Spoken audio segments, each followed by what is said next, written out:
एक दंपत्ति को एक बड़ा ही कुरूप बच्चा पैदा हुआ। बिल्कुल काला सा था, दांत उसके बाहर को थे, शरीर से भी कई स्थानों से विकृत था।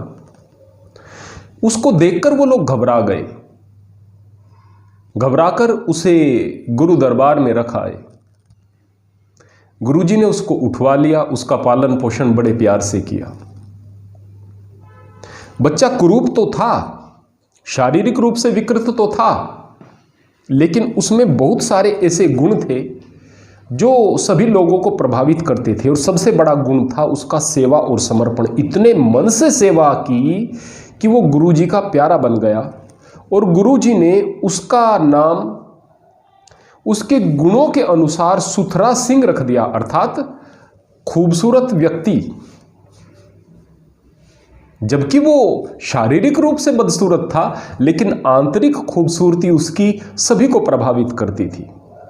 अक्सर जब भी गुरुजी कोई शिक्षा देते अपनी संगत को, तो गुरुजी के चरणों में वह भी बैठ जाया करता था। एक दिन ऐसे ही संगत सामने बैठी हुई थी, गुरुजी उपदेश कर रहे थे। सुथरा सिंह गुरुजी के चरणों में बैठा हुआ था, गद्दी से नीचे। अब गुरुजी जैसे ही कोई ज्ञान की बात बताते, सुथरा सिंह संगत को एक अपशब्द कह देता, एक गाली दे देता। संगत बर्दाश्त करती कि गुरुजी का चहीता है। दोबारा फिर गुरुजी ने कोई अच्छी बात बताई, सुथरा सिंह ने फिर संगत को गाली दे दी। तीसरी बार गुरुजी ने फिर कोई अच्छी बात बताई, सुथरा सिंह जी ने फिर एक बार गाली दे दी। अब संगत से रहा नहीं गया, उसने अपने जो भी हथियार उनके पास थे, लाठी डंडे जो भी उनके हाथ में आया, लेकर के उनके पीछे दौड़ पड़े कि आज इस बंदे को मार दिया जाएगा, इस व्यक्ति को मार दिया जाएगा। इतनी गंदी बात कह रहा था सत्संग के बीच में। अब सुथरा सिंह दौड़ा दौड़ा दौड़ा दौड़ा उनसे आगे आगे कहीं जाकर के छिप गया। कई महीने बीत गए, कई महीनों तक वह दिखाई नहीं दिया, किसी सत्संग में दिखाई नहीं दिया। लगभग 3-4 महीने बीत जाने के बाद में संगत उसी प्रकार सामने बैठी हुई थी। संगत ने देखा कि आज फिर सुथरा सिंह वहां पर बैठा हुआ है, गुरु के चरणों में बैठा हुआ है। संगत उसे मारने को दौड़ी तो सुथरा सिंह जी ने कहा कि गुरुजी बचाओ, गुरुजी बचाओ। अब गुरुजी ने संगत को इशारा किया कि बैठ जाओ अपने स्थान पर। संगत बैठ गई।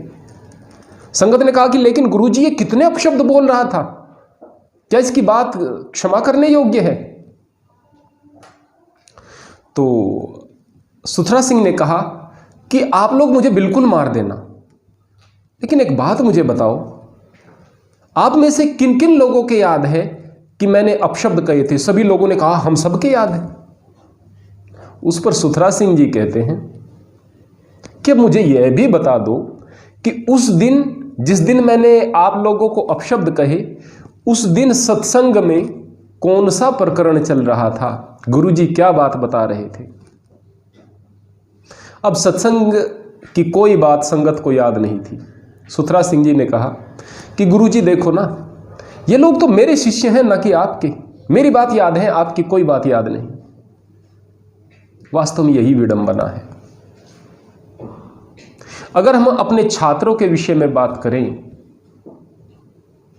तो प्यारे छात्रों, प्यारे बच्चों, युवाओं, किशोरों, आप सबके सामने भी यही विडंबना है। आपकी याददाश्त में कमी नहीं, आपके मस्तिष्क में कमी नहीं। दिक्कत की बात यह है कि वो चीजें तो अक्सर आपके भी याद रहती हैं जो चीजें याद करने योग्य है ही नहीं, लेकिन मन आपका उनमें पड़ा हुआ है।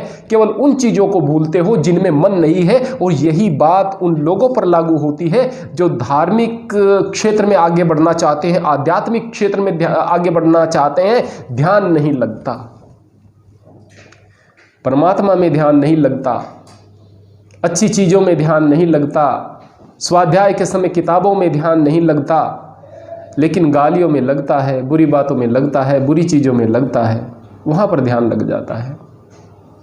जिस दिन हम यह समझ लेंगे कि हमारे दिमाग में कोई कमी नहीं है, जिस दिन हम यह समझ लेंगे हमारी स्मृति में कोई कमी नहीं है, जिस दिन हम यह समझ लेंगे कि इन सारी की सारी चीज़ों में कोई कमी नहीं है, हम में कोई कमी नहीं है, दिक्कत तो इस बात की है कि हमारा मन नहीं लगता वहाँ पर जिन चीज़ों को हम याद नहीं रख पा रहे। हम सोचते हैं हमारी स्मृति में कमी है, नहीं। हम सोचते हैं मस्तिष्क की क्षमता में कमी है, नहीं। कमी है तो केवल हमारे ध्यान में, हमारा ध्यान ही नहीं लगता अच्छी चीज़ों पर। क्यों?